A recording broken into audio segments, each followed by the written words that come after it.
শরীয়তপুরের জাজিরায় আধিপত্য বিস্তারকে কেন্দ্র করে দুই পক্ষের মধ্যে দফায় দফায় সংঘর্ষের ঘটনা ঘটেছে।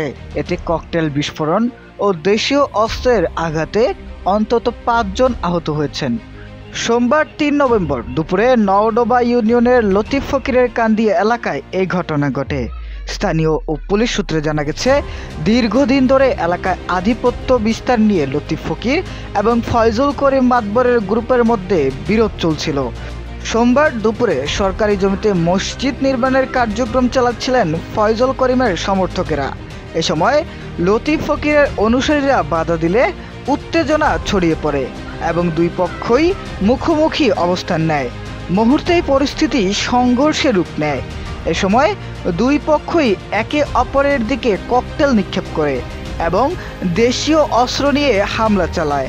প্রায় ১ ঘন্টা ব্যাপী সংঘর্ষে অন্তত ৫ জন আহত হন। স্থানীয়রা আহতদের উদ্ধার করে জাজিরা উপজেলা স্বাস্থ্য কমপ্লেক্সে ভর্তি করেন। খবর পেয়ে পুলিশ ঘটনাস্থলে গিয়ে পরিস্থিতি নিয়ন্ত্রণে আনে এবং এলাকা থেকে ৬টি সক্রিয় ককটেল উদ্ধার করে।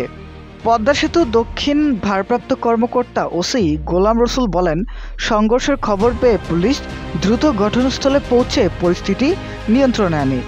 এখন পর্যন্ত কোনো লিখিত অভিযোগ পাওয়া যায়নি। অভিযোগ পেলে প্রয়োজনীয় আইনগত ব্যবস্থা নেওয়া হবে।